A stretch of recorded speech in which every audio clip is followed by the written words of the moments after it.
Hi, I'm Larry Magid, CEO of ConnectSafely, and I'm with Hannah Gallagher, the product policy lead for Meta Horizon Worlds. Hannah has a background in trust and safety. It's good to see you, Hannah. Hi, Larry. Great to see you today. For people who haven't used Meta's Horizon Worlds, what is it? Could you describe it for us? Yeah, absolutely. I think to talk about, Horizon Worlds, it'd be really helpful to talk about social VR. And social VR, while it's hard to, let's say, you know, call it a singular experience, it does have like a lot of common characteristics that we see across the industry, and it's very popular.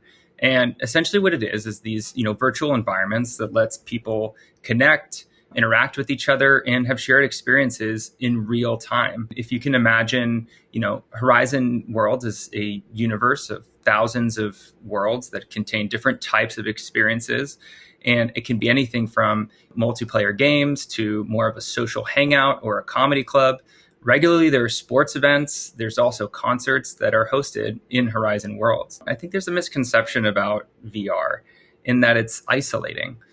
I think something that's really cool is that, in these social VR experiences like Horizon Worlds, folks can get together and kind of have this shared space. Horizon Worlds has been open up to people 18 plus since 2021, but now you're opening up to teens. And I wonder if you'd explain that decision also in terms of how it benefits teens. I think an important aspect of this in opening up Horizon Worlds to teens is that we really think it's an opportunity to improve the quality of the time that teens are spending online.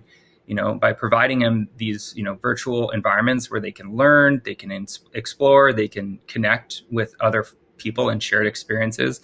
We think it really provides a unique opportunity relative to other social experiences that they might have on their phones or their laptops. And so over the last years, we've really been looking at teens and seeing how they become early adopters of these VR experiences across the industry. And it really got us focusing on building an experience specifically tailored for teens in Horizon Worlds. And that's what we're excited to be bringing with this rollout to ages 13 to 17 in US and Canada. And you mentioned a particular experience for teens. So let's talk about how teens are protected in Horizon Worlds and how their experience might be different than that of adults in terms of safety and privacy and other issues. We look at safety and autonomy as really foundational parts of optimizing their experience. And so how that's really impacted the product as they will see it is in various settings and their settings defaults. And the first one of these is in their Horizon profile privacy settings. Now, the Horizon profile privacy settings are defaulted in a way to where teens can have the most control of, they accept or decline requests for follows. They can control who they're following. Another aspect of this is also the active status settings. And so I think of the active status setting as really kind of like your online status. But the interesting thing about Horizon Worlds is that there's also an aspect of, your activity, what world you're in. And so when it comes to the active status settings, we also default teens into the most private version of this where it's not shared. You mentioned some of the teen-specific safety features, but there are also safety features for everyone that obviously teens can take advantage, like safe zone, personal boundary, blocking, muting. Just talk for a little bit about the set of general safety tools that are part of Horizon Worlds. That's right, Larry. Those are available to all users, and they're things that we find particularly impactful. I think another one that I wanted to tack on there that's especially important for teens, but also really helpful for all users are our content ratings. And so for all content in Horizon Worlds, we rolled out content ratings. And essentially what these do is they set the expectation with adult users on when there's mature content or 18 plus content in an experience. But also what it does is any content that has that 18 plus rating also becomes non-discoverable, or teens cannot find it. They cannot enter spaces that contain mature content. And we regularly review reports against Worlds, and we, check out the content of Worlds to make sure that, they're in line with our policies. And when they're not, we'll go ahead and remove them. So I think the content ratings are part of that, as like informing users about the experience that they're entering, and then also making sure that teens have an age-appropriate experience. Back to your question on, some of the bespoke tools that we have. Personal boundary is a really interesting one. And what this does is that it creates essentially like a ring or a boundary around an avatar so that other avatars can't come into that space. And what it does is just like help users control the environment around them, especially in their, it's immersive in a VR headset. When someone's close to you, they feel close. And so it helps them control that and really what we do is we default that as on for teens as well. Something you mentioned also is safe zone. And safe zone, think of it as like a, as a timeout or a pause. And what this does is that a user can quickly activate this, and it puts them in an experience where they are able to kind of like take a break, and they're able to then take actions from that. It mutes the audio around them so that they, can be in a calming environment, and then they can, take actions. They can, mute folks, they can block them, they can report them. But we've also seen a really popular use case for Safe Zone is just to take a pause. One other one that you mentioned here was voice modes. And I think one of the really unique aspects about, social VR and about Meta Horizon Worlds is that the voices that you hear, it's the spatial audio aspect of that. And voice modes are essentially what they do is it's this interesting function where it gives teens the ability to transform their voice and the voice of others in an experience into this kind of like unintelligible, friendly sound, which we call garbled voices. And really what this does is it makes sure that, they're overwhelmed or discomfort around voices or people in the environment. And it helps them decide, how they want to experience their voice communications while they're in the app. And that's why we default it to on. And really, we just look at these as like a holistic approach to empowering the users with control.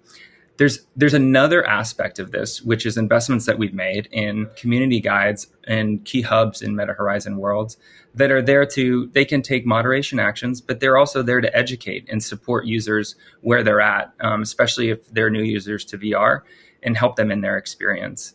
And I think, like, as you mentioned, like, this is something that's been researched and well known. And I just wanted to call out the involvement from the experts across industry like yourself that have helped inform some of the decisions that we've made for our settings. So what can you tell parents who are concerned about what they're hearing about the dangers of social media? And of course, that would include connected virtual reality as well. When it comes to immersive experiences like Meta Horizon Worlds, we really wanted to have that positive force in their day-to-day lives if that's how they're engaging with the platform and with the experience. And I think that it's just really important to acknowledge the importance of parents becoming curious and getting engaged with how their teens are using these technologies, just like they would anything else that their teens are interested in their life. As a parent myself, I think that that's one of the biggest aspects is just making sure that you're engaging in their interests. And I don't think it's any different with social VR.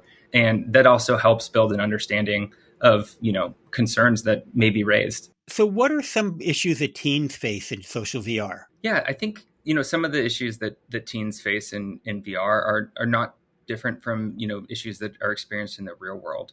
And I think about how parents can support them and, barriers to doing so. And I think one of those is, building an understanding of the experience that their teens are having. What that does is it enables parents to be able to issue spot or to be able to, see things as they may come up in the experience that their teen is having. And some things that we're doing to support this are, what we think are like the foundations of supporting your teen, which are enabled by education and supervision.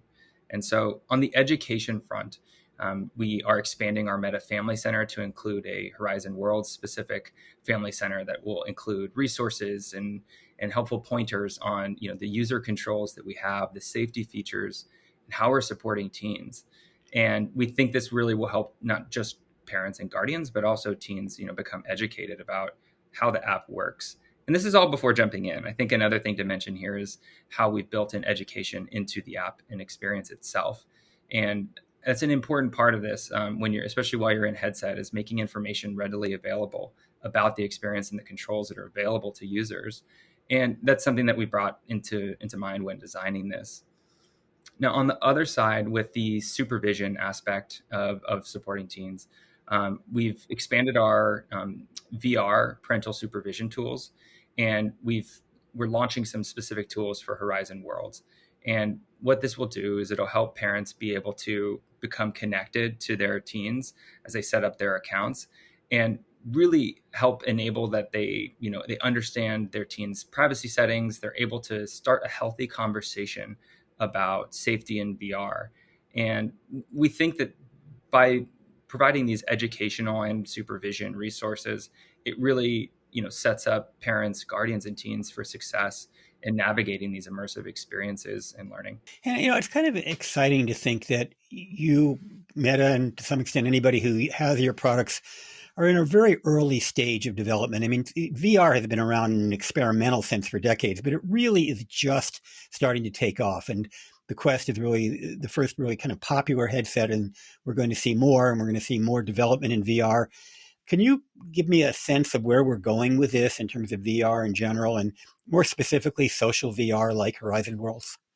A comparison that we draw sometimes is that we consider ourselves in the dial-up internet phase of the 90s when it comes to the arc of the internet, that familiar sound of the modem connecting and all that. And so I think it's important to just acknowledge just the phase that we're at right now. And, next milestones will be looking at like more interconnectedness between experiences. And we look to build more of that seamless travel and opportunities for folks to represent themselves in different ways and, express their creativity.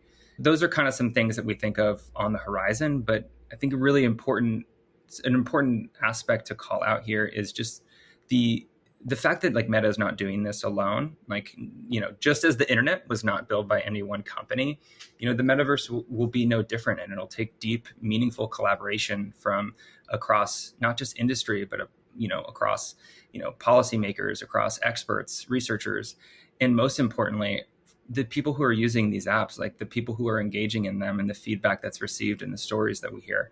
That's going to shape, the journey that we're on, and we're excited to embark on it. Hannah Gallagher, thank you so much. I really enjoyed it, and I appreciate the work that you're doing to try to make Horizon Worlds and MetaQuest a safer place for young people. Thanks for the partnership, Larry.